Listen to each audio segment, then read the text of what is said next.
오늘 본문은 바울 사도의 옥중서신입니다. 복음을 전하다가 감옥에 갇혀 에베소에 있는 교회에 편지를 보내는 내용이 바로 본문의 말씀입니다. 그런데 감옥에 갇혀 있는 상황인데도 내용을 보면 아주 밝습니다. 확신에 가득 차 있습니다. 본문 3절 말씀을 보겠습니다. 찬송하리로다. 하나님 곧 우리 주 예수 그리스도의 아버지께서 그리스도 안에서 하늘에 속한 모든 신령한 복을 우리에게 주시되. 이 말씀을 보면 하나님이 복을 우리에게 주셨다고 말씀하고 있습니다. 하늘에 속한 신령한 복. 이 복은 잠깐 있다가 사라지는 일시적인 복이 아닙니다. 세상의 복과 차원이 다른 절대적인 영원한 복입니다. 이 편지를 쓸 때 에베소서 3장 1절은 그리스도 예수의 일로 갇힌 자 된 나 바울은 이라고 말씀합니다. 그런데 바울은 왜 이렇게 감격하며 찬양하고 외치고 있습니까? 그것은 하늘에 속한 신령한 복을 받아 누리고 있기 때문입니다. 사실 세상의 것은 허무합니다. 가져보지 않을 때는 다 갖고 싶어 하지만 다 가져보고 다 누리고 나면 세상의 것은 영원한 만족을 주지 못합니다. 그래서 더 새로운 것에, 더 많은 것에 집착합니다. 세상에서 누리고 싶은 것 다 누려보고 가져보았던 사람 솔로몬 왕, 그는 지혜와 총명은 물론이고 재물과 명예와 권세와 향락과 쾌락까지 세상에서 말하고 있는 복이란 복은 다 누려봤습니다.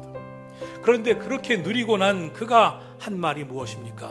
모든 것이 헛되고 헛되도다.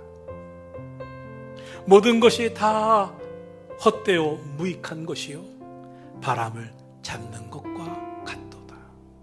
세상의 복은 무엇을 가지고 있느냐, 얼마나 더 가지고 있느냐가 세상의 복의 기준입니다.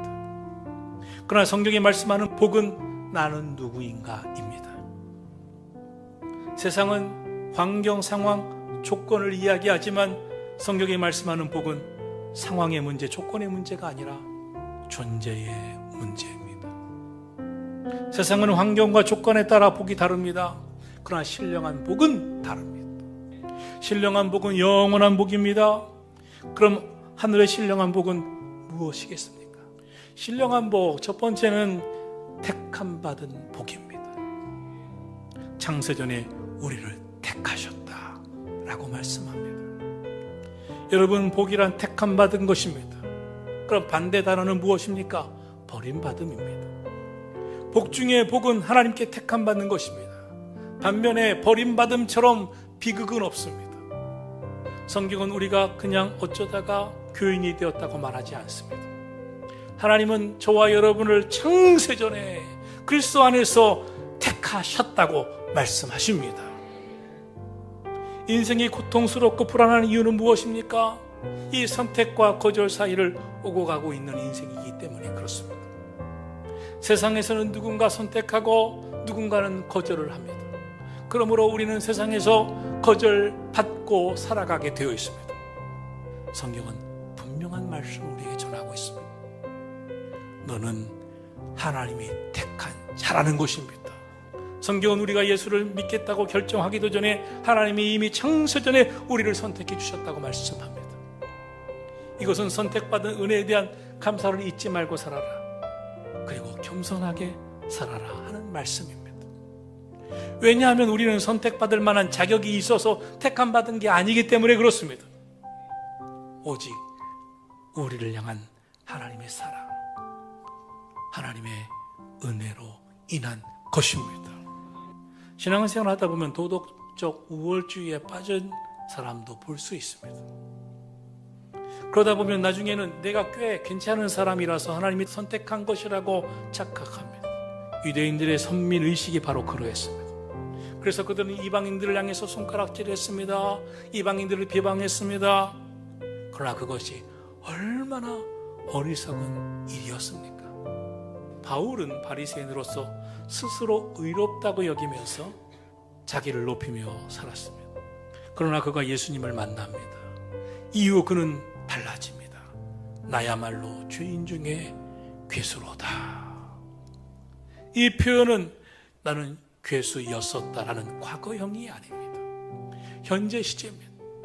나는 지금도 여전히 주님의 택함 받은 은혜로 살아가고 있고, 지금도 주님이 붙들어 주시는 은혜가 없다면, 주님의 손길이 없다면 죄인 중에 괴수로 전락할 가능성을 가진 연약한 죄인이라고 하는 고백인 것입니다.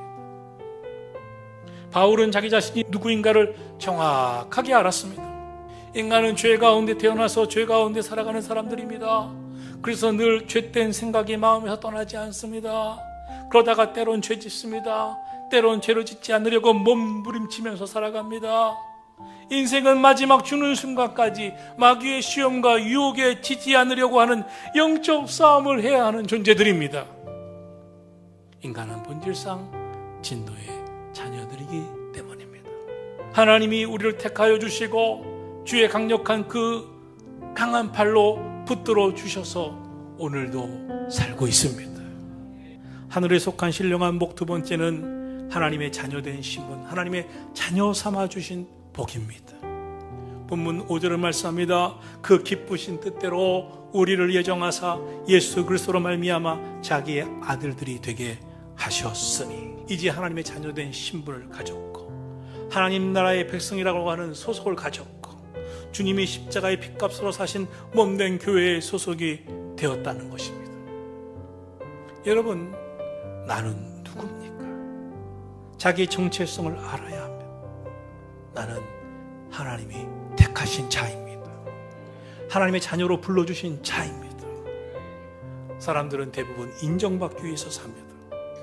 그러다 오늘날 갑자기 인정받고 자라기 위해서 노력하지만 하면 할수록 겉으로는 열심히 하고 웃고 있고 괜찮아 보이지만 마음은 아닙니다. 마음은 지옥입니다. 남들은 잘 산다고 보고 있지만 내 마음은 불안합니다. 괴롭습니다.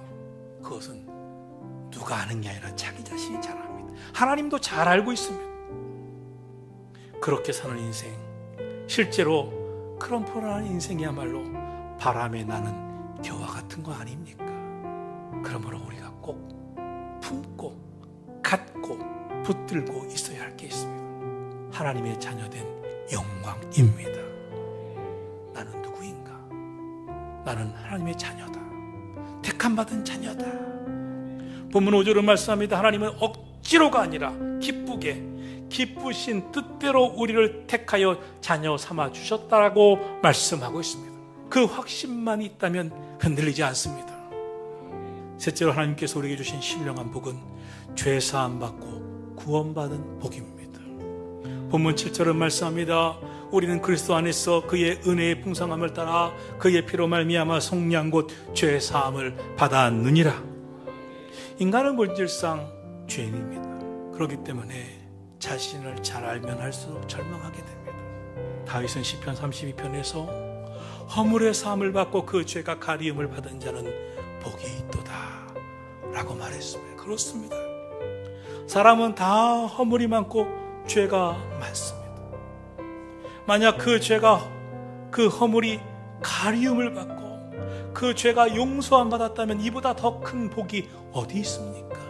그러므로 은혜 중에 가장 큰 은혜는 죄사함의 은혜입니다.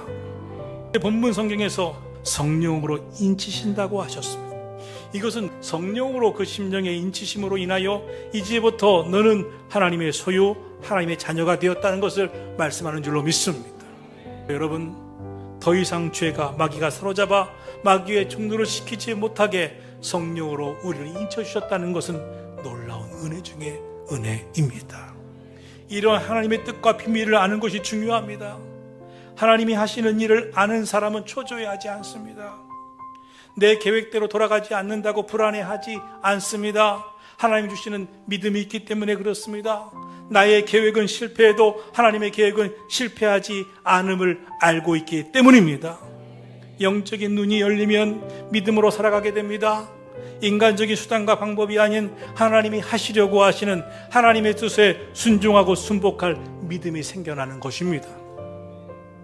왜냐하면 영의 눈이 열렸기 때문입니다. 그러므로 영의 눈이 열리는 것이야말로 신령한 복입니다.